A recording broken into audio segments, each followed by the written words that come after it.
Viagem na eletricidade.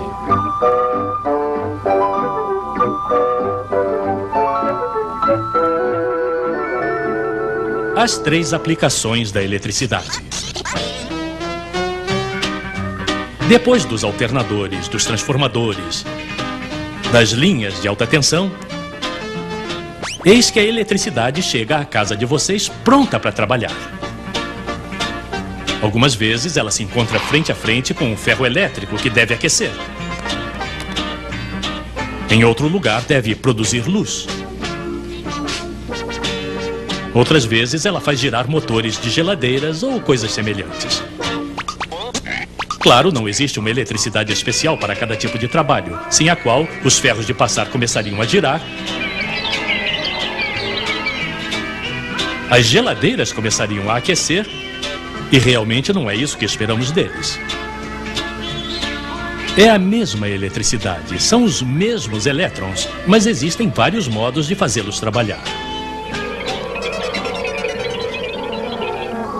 Os senhores que inventaram a eletricidade haviam notado que no momento em que fazemos passar uma corrente por um condutor, isso sempre desprende calor. É evidente que se a corrente é fraca ou se o fio é grosso, os elétrons não têm dificuldades para passar e isso não aquece muito. Mas se o fio é mais resistente, ele esquenta. Este primeiro efeito, que transforma a energia elétrica em energia calorífica, os nossos amigos chamaram de efeito ferro de passar.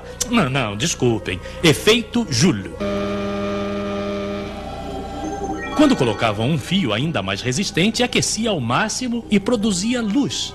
Mas infelizmente não por muito tempo. Porque a essa temperatura, os átomos do fio se entendem com os átomos do oxigênio do ar para fazer não sei o que exatamente.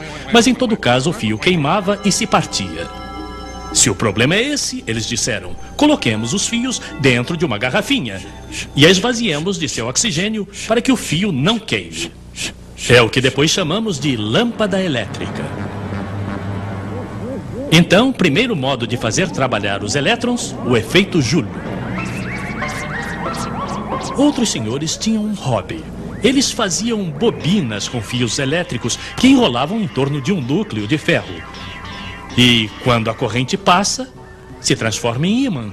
Um eletroímã, para ser exato, com um polo norte e um polo sul. Quando mudamos a direção da corrente, os polos também mudam, claro. Agora, se colocarmos um outro ímã ao lado, os polos contrários se atraem. Os polos do mesmo nome se repelem. Isso é conhecido. Um verdadeiro motor elétrico é um pouco mais complicado, mas utiliza o mesmo princípio.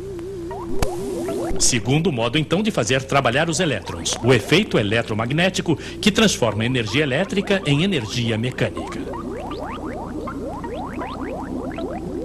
Outros senhores finalmente faziam passar a eletricidade não por bobinas, mas pela água simplesmente. A água adicionada de diferentes sais ou ácidos. Dispensaremos a receita. De um lado, vocês colocam o que chamamos de eletrodo de prata. Do outro lado, um garfo, por exemplo, feito de um metal qualquer. Pois bem, sob o efeito da corrente elétrica, a prata vai se depositar do lado menos, o que dá algo como um garfo de prata quase maciça.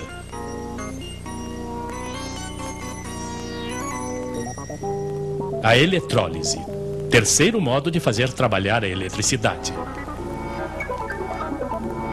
E a própria água, que como todos sabem é feita de um átomo de oxigênio e 2 átomos de hidrogênio, é decomposta pela eletricidade.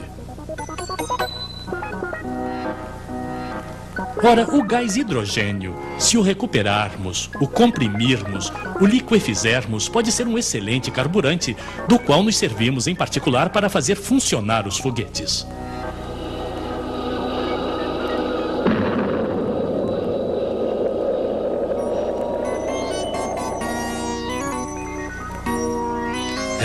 Podemos fazer tantas coisas com a eletricidade.